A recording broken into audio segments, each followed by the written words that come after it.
Welcome back to the Path Podcast. We're so glad to be here with you again after taking a couple months off. During that time, we were listening to your feedback, reflecting on where we're headed, and most importantly, preparing for what's next. We just want to say thank you to those of you who've been tuning in, sharing your thoughts, and encouraging us to just keep going. Our mission still remains the same. It's to create space for leaders to slow down, reflect, and do the deeper work it takes to become the most and best grounded versions of themselves. I'm Chris. I'm here with Stuart and Toby. The three of us come from very different professional backgrounds, as you know. Stu, the corporate CEO, Toby, a seasoned executive coach, and someone like me who stepped away from the high stakes business world to pursue something more aligned and fulfilling.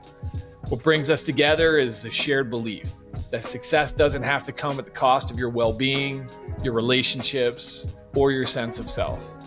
Over the next several episodes, we're being very specific and going to introduce the core themes of our signature program called the Grounded Executive.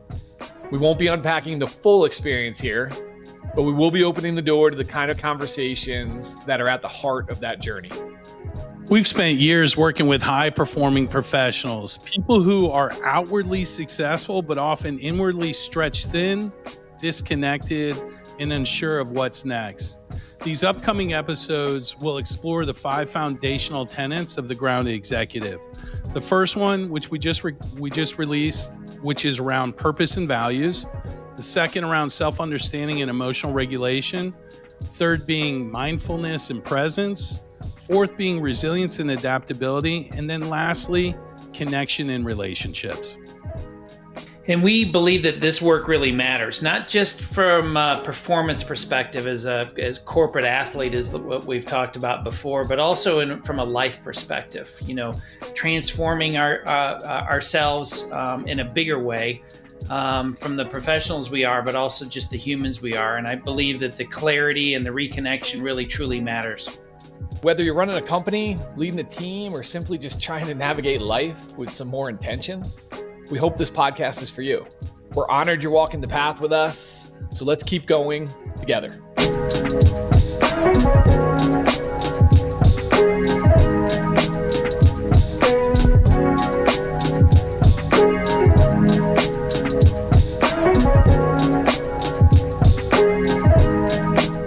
All right, so let's get into it. We mentioned that over the next several episodes, we're going to unpack the core tenets of the Grounded Executive. We're starting or continuing with the big one, self-understanding and emotional regulation. This isn't just about knowing you're like the type of person you are, having a few breathing techniques to fall back on. Though those can be helpful and needed, it's deeper than that. It's about getting curious about what's really going on beneath the surface. Like what drives you? What triggers you? What patterns keep showing up in your leadership, your relationship, and your decision-making? For me, this journey, this part of the journey was honestly pretty uncomfortable at first. Slowing down long enough to really feel what was happening inside instead of pushing through or numbing it out. That was a huge shift for me.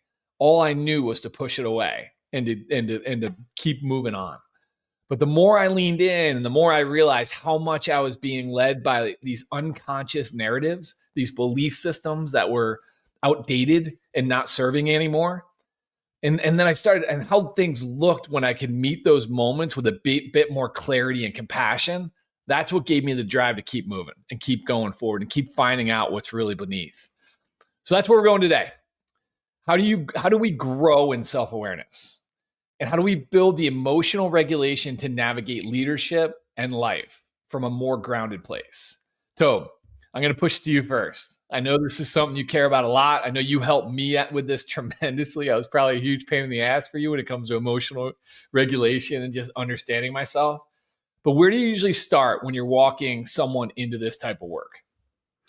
Yeah, thanks, Chris and Stu. Yeah, I thought a lot about our podcast today and this topic. It is, I believe, the ground floor of a lot of work for a lot of us human beings, but certainly men. And what I have found is, when people talk about emotional intelligence, they usually what I hear quite quickly is, oh well, now we're going to talk about feelings, and we're just going to start talking about like how people feel and where we are. And where we're really putting the light right now is around self-understanding and regulation, which is a deeper level than that. It's not just about sharing the feelings and they need me to get emotional, or vulnerability is thrown out a lot as a very, very important piece to leadership. But vulnerability without understanding, vulnerability without any regulation, that's problematic. That's like, anything else, that if you really aren't understanding and clear, and you don't have an ability to regulate, or at least a conscious intention to do so, your vulnerability will honestly show up as probably inauthentic, and you were just trying to do it just to do its sake. And so from a coaching perspective, I always ask people, hey, let's tell the truth on ourselves. Let's first start with what our truth might be. Why do I feel the way I do feel, is one of those truths of like, what's going on for that feeling that I might have, and what might be underneath that. And then how do I want to respond to those feelings? And how do I want to, in our terminology, how are we regulating that? So from an EQ perspective, it really is, I think you guys would agree, the best leaders we've ever had blend IQ and EQ brilliantly. And I think the EQ thing, people feel like that's just a natural, we all have it, and I can turn it on and off whenever I want. But really, without doing the work there, you really could walk a life and a journey and a path, if you will, of really being completely blind and unaware of really how you feel, and then ultimately how you're going to work through and regulate that. And you and I both know that this happens both at home as much as it does at work as well. So this isn't just one-dimensional, quite two-dimensional in the full circle of ourselves. So that's kind of my quick hits to open this up. I'd love to hear from you guys and what you feel about that. But to me, the telling the truth starts with, just one, do you want to do that? Do you want to start from a place of really understanding of, you react a certain way. How do you feel about that? What's really underneath all of that? And it takes work, as you two know, because I watched you do it front and center. It takes a lot of work. And, the immediate response is because they did something to me. And it's like, well, you had a reaction to that stimulus, if you will. And so how you responded to that, was it true? Was it the feeling you really had? Most men hide sadness. Most men hide fear. We know that. We've talked about it. We've coached through it. So, I'm throwing up a lot of different things with regards to this, but like those are things that happen that without doing the work and without pausing and slowing down, you could misfire, if you will, and then you react in a way. Kath always says to me, it's not what you said, it's how you said it. If I had $1 for that, I wouldn't be doing podcasts, trust me. But it really is the truth of like, again, then it's the regulation part of it. So it's a wonderful topic for me. I know it's one that I'm working on myself and will do for the rest of my life. But I got the chance to work with you both. So, Stu, you're nodding your head. I'd love to hear what your thoughts are on this topic. Oh, man. If there were one tenet out of the 5 that I've probably lived the majority of my life in, it's this one. This is, both Chris and Toby have worked with me. Chris has had the opportunity to work with me at different phases of my career. But, the reason why this was such a priority for me on my own self-development is because I'm an emotional freaking guy. I'm high emotion. And, for I think the vast majority of the early years of my corporate life, or even just as a young man, that was perceived as passion. I was passionate about my career. I was passionate about whatever the conversation was. And for a large part of my life, that emotional irregulation was celebrated in a lot of ways. And so for me, it became really confusing, as I started to progress in my career and I understood how my emotional being would ripple through my team or through the organization. It was that second part of this tenet, the self-understanding part, that was the deep work that I needed to do. I didn't really care for why my emotion was so outward. In fact, it was to me, it was my way of explaining who I am and why this topic is important to me. But as you know, Tobin, you helped me with this for years. It's like, well, if everything's urgent, then nothing's urgent. And so if everything's high emotion, two things happen. One is my credibility diminishes as a leader because everything's hot. And the other thing is you burn out the majority of the people that are following you because everything is urgent. And so I had to really step down and start to ask the deeper questions of where is this emotion coming from? Why is this the appropriate response for me in this situation? And is it the appropriate response for everybody else? And that work had I didn't understand how to do that inner work. I didn't understand that I was probably at the crux of the challenge.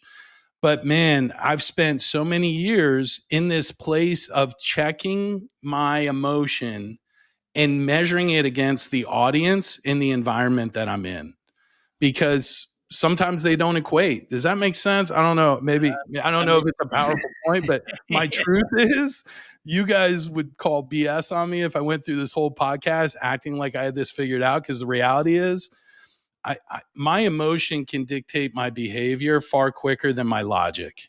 You know, my feeling of insecurity or fear or what have you could be what holds me back.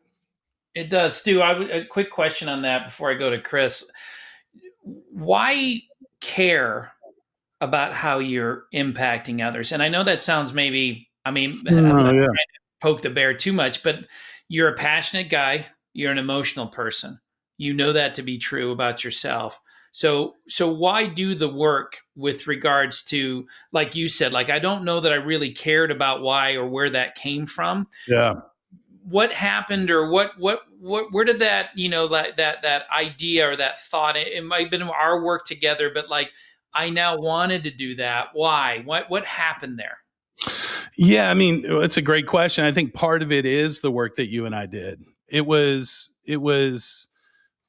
being really clear on the type of leader I wanted to be. I wanted to be the leader that created connection, not created separation, right? I wanted to bring people together. So once I was clear, and I think you really helped me, what kind of leader and impacts do you intend to make? Do you want to make? Well, one of them was I wanted to create an environment where success thrived, where a healthy environment, healthy culture. And so by my emotional state, the troops follow the general.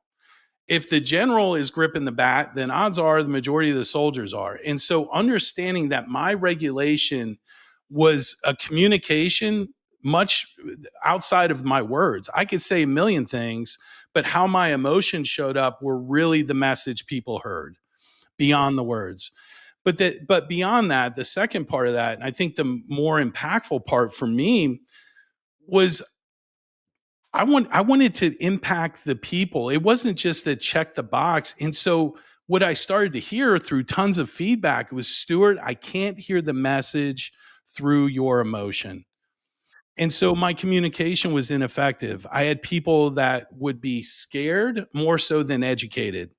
They would be concerned about the future more so than on the opportunity of the future. And it was all based on how I would narrate that or communicate that. So I don't know if that resonates. Yeah, that's brilliant. Because in the coaching work you and I did, and together we set this up. I talked to a lot of the people that followed you, right? So a lot of your VPs and whatnot, and the conversations I would have with them going into a meeting with you early on was, some of them are excited as hell because they share the same level of passion and engagement, and they communicate and they process that way, while others would say, I'm going to tie a knot and hold on.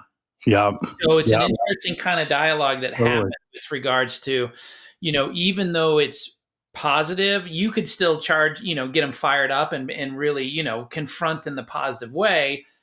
But it was still more or less a positive, forward moving, optimistic. And so you could keep checking off the box that I'm a positive leader and I'm impacting the greater people, audience in a real way. But while some of them are taking all of this energy and taking this passion in and really just feeling like, I'm going to survive this moment of this conversation. And so interesting how you as a leader, you don't tell the truth, slow down, take a moment, get coaching, and really look at it a different way. you could go on life thinking, hey, I'm doing me and I'm being who I should be and I'm impacting people. But it just kind of gets again to that, like if you don't regulate that passion, Yeah.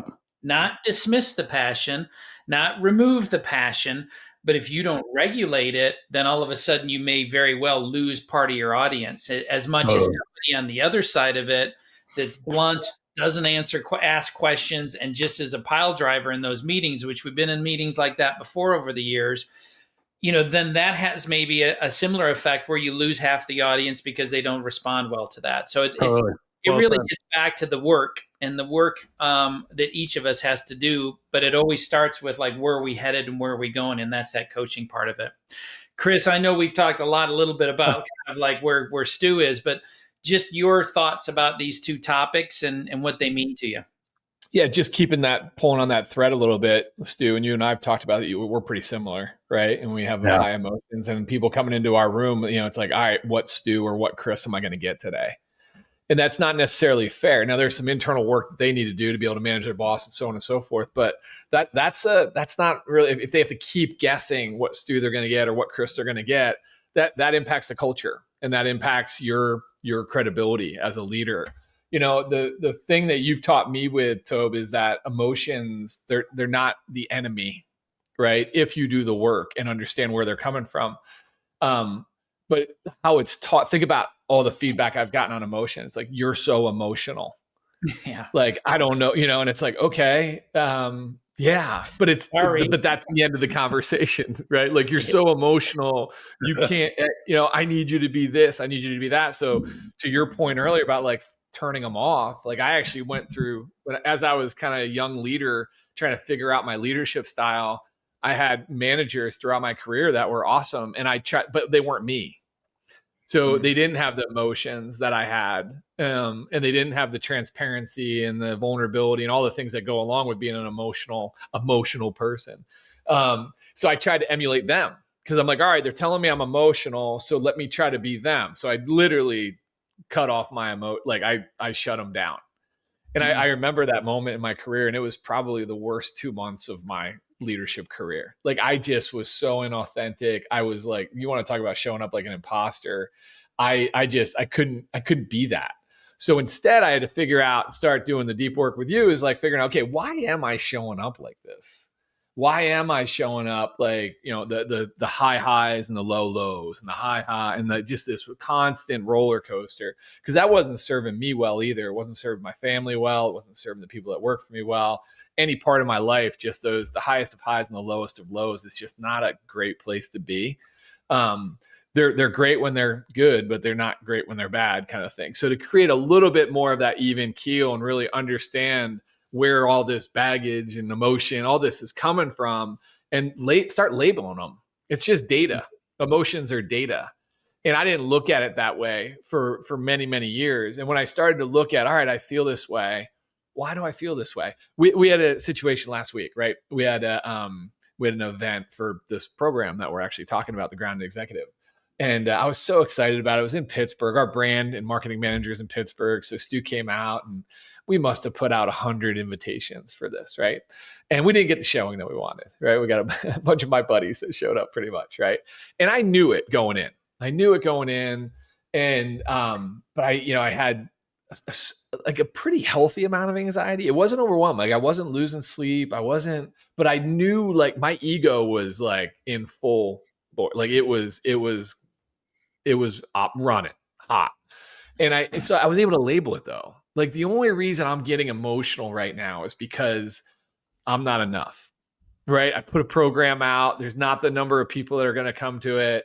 Well, for whatever reason, right? In my head, the story was, I'm not enough. So I'm scared. I'm fearful. I'm sad. And then it's like, well, does that really mean whether you're not enough or not? Whether how many people show up or whatever, right? And when I was able to have that conversation with myself and really label the fear and the emotion that was going on in me and the ego that was going on, I was able to deal with it. Like, in a really structured, like in a really just a good way. I was able to I wasn't losing sleep. And we ended up having an awesome event with my buddies. If they're listening to this, like, thank you guys. Shout out to the Pittsburgh crew. Thanks for showing up. Yeah, they were awesome, man. And here's the great part: when you start to do that, I know I'm getting like to the end. Like, hey, wait, what happens when you do start regulating your emotions and stuff? Like, I had a moment with several of those guys that were there, right, and that I probably wouldn't have had if there was 100 people in that room.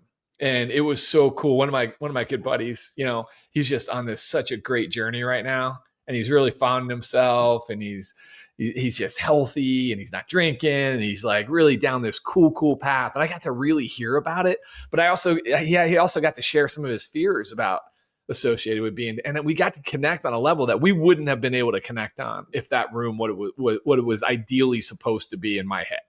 So when you start, my point in saying all that is, emotions are not the enemy. You are emotional. Okay, yeah, we're all emotional. But like, where are they coming from? What are they really saying to you? It's data that you can read into and then validate. But to Stu's point, and then, like, if you are an emotional leader that is just easily triggered and you got the highest of highs and lowest of lows, yeah, I don't know if I'd want to be around that person. That's my Joy had to deal with that guy for a long time. My kids had to deal with that guy for a long time. There was at one point when I was a leader, this woman that worked for me said I changed color. Like, I was gray. I turned gray when I was in a mood, when I was in my down. Right. And it's just like, that's not the data you want. Like, that's not the feedback you want. So it's just really, dealing with, all right, yeah, you are emotional. Okay. Yes. Why? And what's the trigger and what's happening? Just start doing the work, man. Do the work and figure it out. It's really well said, Chris. I'm going to take maybe this isn't very vulnerable, but I'm going to make a statement and we'll go from there. But I also had to get to a place where I realized that this was a me issue, meaning the ripples that were being created based on how I was responding to the moments, whatever emotion, I had to take responsibility for that. And I had to look in the mirror and not make it the environment's fault or the leader's fault or what have you. Because we coach people all the time that their emotion is showing up more so than their talent or their value to the organization.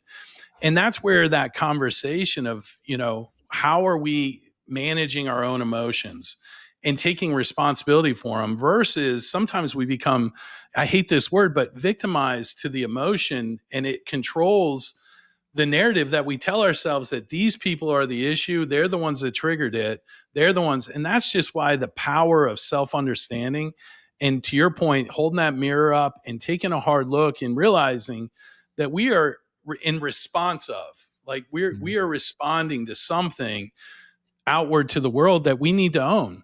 I've just heard too many leaders say, well, that's just the way I am. And I said that for years. That's just the way I am. You don't like it? Well, wrong company, wrong leader, whatever, bounce. The reality is I had to start asking this question of, is this who I am, or is this who I'm choosing to be? Like, right. I'm choosing to allow this to control me. And I just think there's far too, look, tensions are super high in corporate America in this day and age. There's a lot going on. There's a lot of pressure. We have come through a very difficult period of time over the last 5 years where a lot of stress is hanging on people. And I think these outbursts, and they're all justified. We've all been living through very challenging times. But it's that flip to taking responsibility of saying, is this who I am, or is this who I choose to be? I don't choose to be a hothead. I don't really want to be that guy.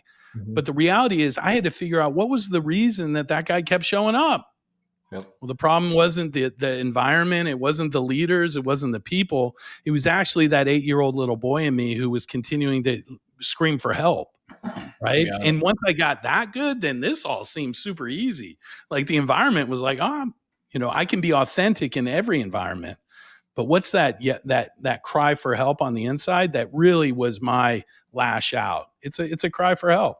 Yeah. Yeah, man. Like, understanding your emotional patterns and who you are, and it's a leadership skill. 100%. Yeah. You know what I mean? It's a foundational one.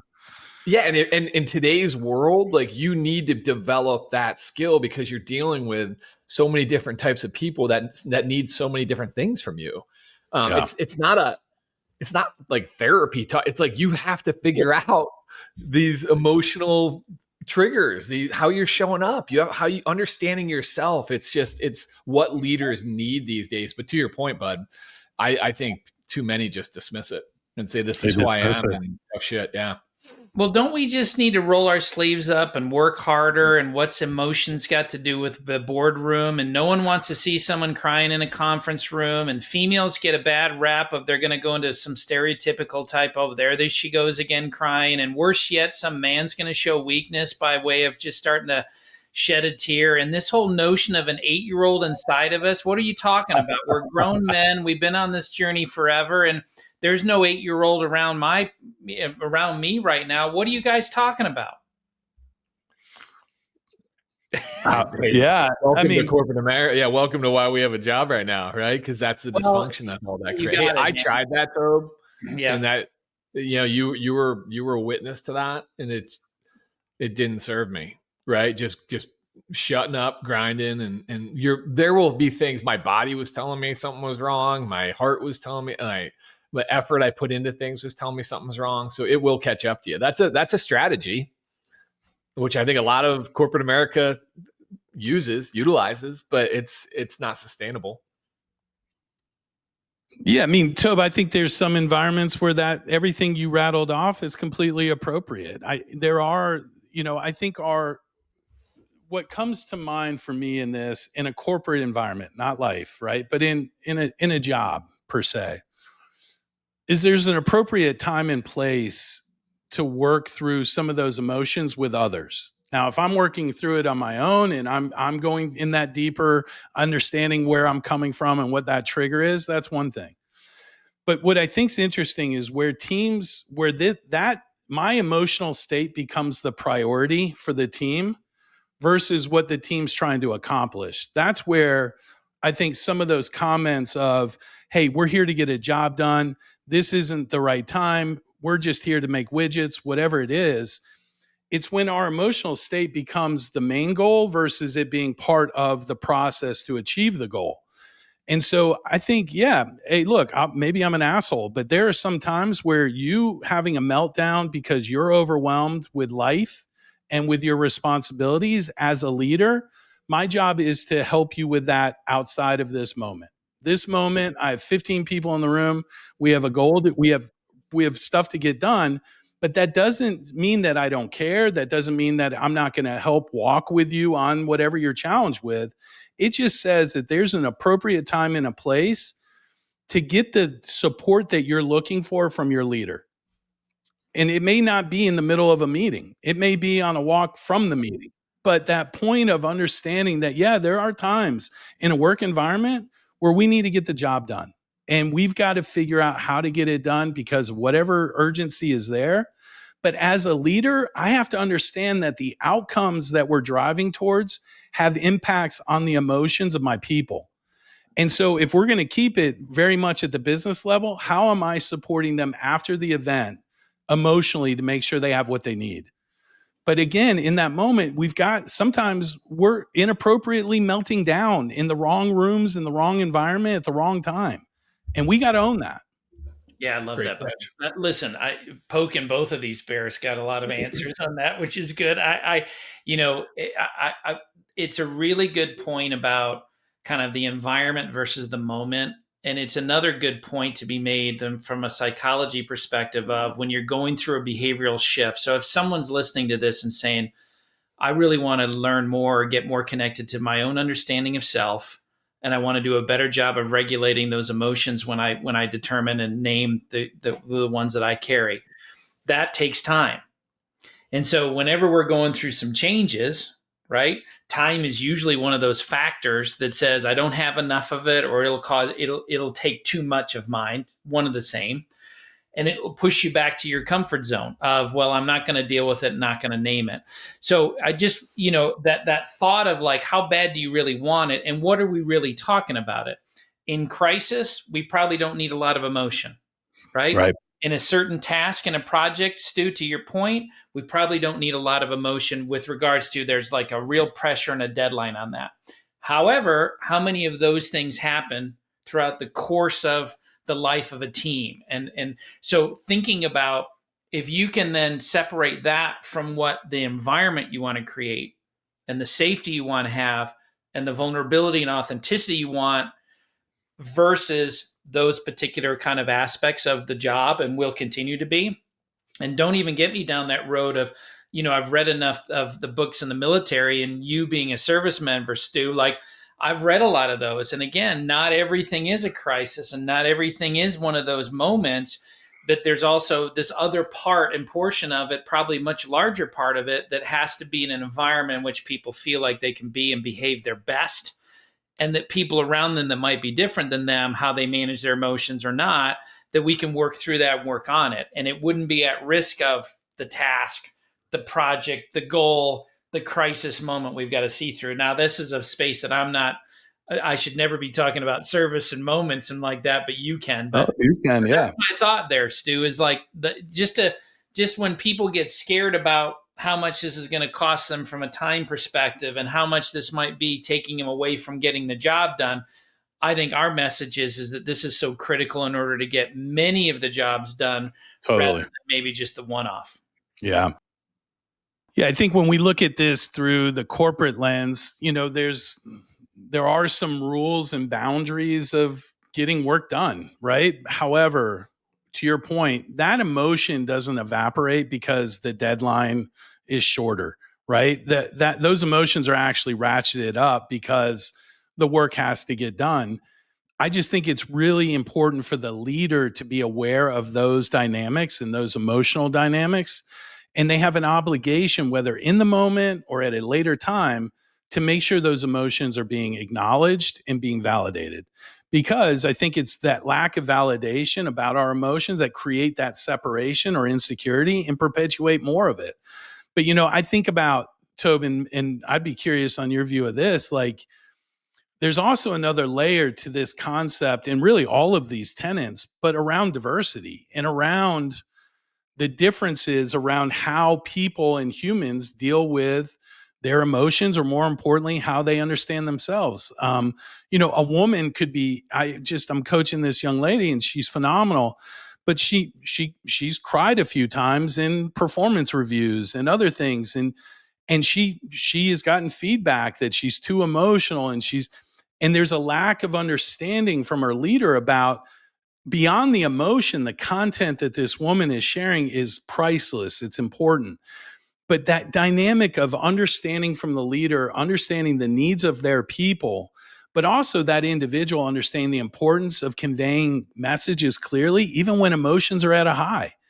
But we put labels, he's soft. She's just being a girl. Yep. African Americans aren't vulnerable. Like all of these blanket statements that go out also are at play here when we think about how we regulate ourselves and how well we truly understand ourselves. Isn't that like that's what this whole grounded exec is, to give people the space, right? This is about owning self and to give people the space. Like I didn't give myself enough space to prepare for a meeting when I walked in to a meeting with you and my partners too, right? Like I didn't prepare the right way to realize like how I may be triggered in that room and how I want to show up and what my intentions for that meeting need to look like. And that's what we're trying to do. We're trying to create space so that when you walk in from the house after a long day of work, that you've been triggered all day, that you don't stay triggered, and then you walk into the house and you're emotionally unregulated and say the wrong thing, and you're not who you want to be, and you're not intent, and like that's what we're trying to create. Yeah. Like the awareness that all right, I'm walking into this moment with your woman, right? Like with the woman that you're coaching, like there's two things there. It's coaching for the woman and there's coaching for the leader, how to receive it. But if we're all doing this and all creating space, all right, I know this about this person. This is how I need to show up. I can't get triggered. I can't. Same thing for the other way. And it's just creating that space for people to just be intentional with how they want to show up. I just spent a lot of my years just triggered, just reacting. Yeah. Yeah, when you're just reacting and you're not, you're leading through reaction versus intention. It's just that's not where people. It's not a great place to be. Yeah. I learned from good Dr. Joe and many other mentors I've ever had in my life that the emotions from some clinical psychologists telling me a thing or two about really us crazy humans, that the emotions are the only connector that transcends gender and race, and that is the very elixir or the ingredient that any human, from emotions to emotion, because we all share the same core ones no matter where we are in the world, that is our connector. And if you truly want to be a great leader, you have to connect and reach them in their emotions. It's that simple, but it's very difficult. The other side of that, though, is, and I think it's what you said about that 8-year-old, we have a difficult time connecting with ourselves, let alone others. So being truthful about our own emotions is part of what we're really hitting here today. Is it self-understanding? This is really where you've got to start, because if you don't spend some time working on you and really recognizing the emotion that you express more often or don't, what you hide, what you show, what triggers you, the behaviors, if you don't do any of that, it's going to be very, very, very hard to see that in other people and to work with them and work through it. You do not need to be a therapist to be a great leader, but you do need to do the work of the emotions to be able to understand them better, yours and others.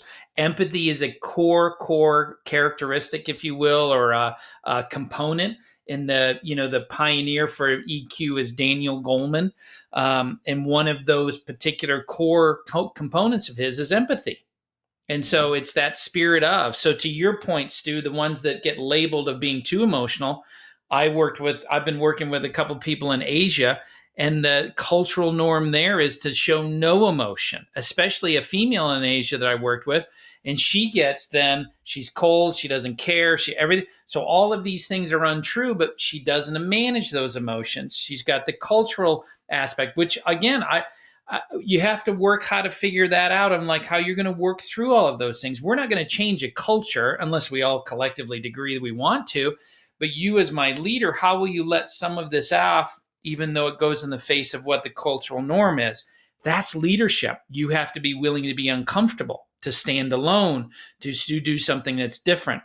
And fortunately enough, I've been working with several of them for long enough that I'm getting now the emails from the people that they report to of, I never knew this side of them. I never knew this much of them. So those are some things that I think that, the burning platform, as it's here, it's in front of you, you've heard it enough. Are you willing, though, to take the necessary time to do a deeper dive into yourself and to do the work that we're proposing? So for me, let me give you a couple of the things that I'm thinking with regards to the management part of it and the self-awareness part of it. I think easily said, what I would think that people should do is that when you have a feeling, just to ask yourself a few times, is that truly the feeling that I'm carrying right now? So, I'm really mad. Are you really mad? What's underneath that feeling of anger for you? Most men that I've worked with in my life, and me included, anger's, and they say it sometimes, is a secondary emotion. It doesn't mean that it's not one of the primaries. It just means that sometimes that will show up more prevalently than the others. And a lot of that, I know this from my own kind of work, is because that's more widely accepted. Or we had male role models that did that. So again, just to understand that and recognize that, to say, well, maybe I need to pause here. And is that really how I'm feeling? So just to make sure that you go down that sadness, joy, fear, all of those primary emotions sometimes can be masked for things under it. So ask yourself a couple questions. Once you get to what it is, then there's some good processing that you can take of that understanding of, what do I want to do with this? Maybe I'm sad. What do I want to do with that? I want to express my sadness to others. The other side of the coin is, what do I do when I am just, I'm mad, or I'm excited about that? I think just making sure, I think, Chris, you said it brilliantly, identify the emotions instead of suppressing them. Yep.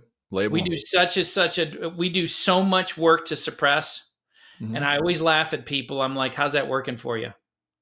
And they're always like, well, I don't understand it. I'm like a volcano. Like, well, what if you chose a different path? Do you think there is a different path? What could you do about that? What if I told you letting the emotions out more regularly would prevent a volcano down the road?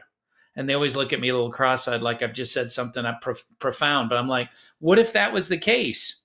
And so think about that. Active listening is another component that I always talk to people with. You got to be a good listener. But again, I want to keep putting the tension on that. The listening isn't just out everyone around you. The listening is also to yourself. I wish we were better active listeners to ourselves. I wish we relied a little more on our intuition sometimes, especially when it comes to those emotions. And then lastly, just making sure, and this is the simple one, but pause. Take a second before you react. If you can give yourself, and I'm coaching a couple people right now, and I'm saying, hey, before you do anything, I need you to count to 10. The old, our moms taught us that, or our dads taught us this, like count to 10 before you. Listen, I know you're so busy. I told this guy recently, just give me a count to 5. Like you're so busy, you can't even do 10. Just give me 5 before you react on that. And you guys all know this. I know it because I worked with both of you on that. If you take that pause, you see the world differently. You see that play differently. You see that person differently. You also see, is this in alignment with how I want to be as a leader? Because that part usually gets missed after you hit first, and then you're like, oh, then I got to go back. Hey, that wasn't my intention. If you had taken 5 seconds, you might have circumvented that. So those are a few things that I know you guys are familiar with because I walked with you both on these fronts. Just curious on how that landed with you, but that's just a couple areas from the self-understanding and the regulation that I usually coach people on. Yeah, and to build off that, Tobe, our next tenet that we get into is that mindfulness, the count to 10, the count to 5. Hey, just take 4 deep breaths, right? We'll talk a lot about breath work. Like just give yourself pause. And if you, as these tenets build, we'll give you the resources. They build upon one another, right? Yeah. So it's kind of like give yourself some pause and have the right intention with doing the work and who you want to be and who do you want to show up in that moment. And that pause will allow you to be more intentional versus reactionary, which is what we're talking about. So yeah, I love it. But we're going to be talking about mindfulness and presence in our next tenet as well. Stu, anything on your end to kind of close up? I have 2 points that just keep coming to mind, and Toby, yours were wonderful. And the thing that keeps resonating with me is, as an individual, we have a responsibility to understand our audience and our environment and our emotions and how those 3 worlds somewhat connect. And I'll give you an example. When I come home from work, there were so many times I was in a process of thinking and reacting in an emotional place. And I'd walk in the front door and my wife would want to have a conversation just about her day. And I was coming from a mindset of solutioning, coming from a work environment where I felt I had the solution, to then coming into a new environment with a new audience and she needed something completely different than solutioning. She just needed listening, back to your point about active. And so to me, it nails down the importance of understanding the environment we're in, the audiences we are with, and how our emotions are appropriately aligned to those things. So that's one thing I would leave the audience with, is understanding those 2 components outside of you are incredibly important in working through some of that emotion and understanding self. The other thing that comes to mind is when I wasn't, and this is my truth, when I wasn't understanding my emotion or understanding or regulating that emotion as it came out, I wrestled with more regret, remorse. I wrestled with insecurities of value. And it had to do with the amount of cleanup and the amount of damage that an unchecked emotion or unchecked ego or one of those things would create for me.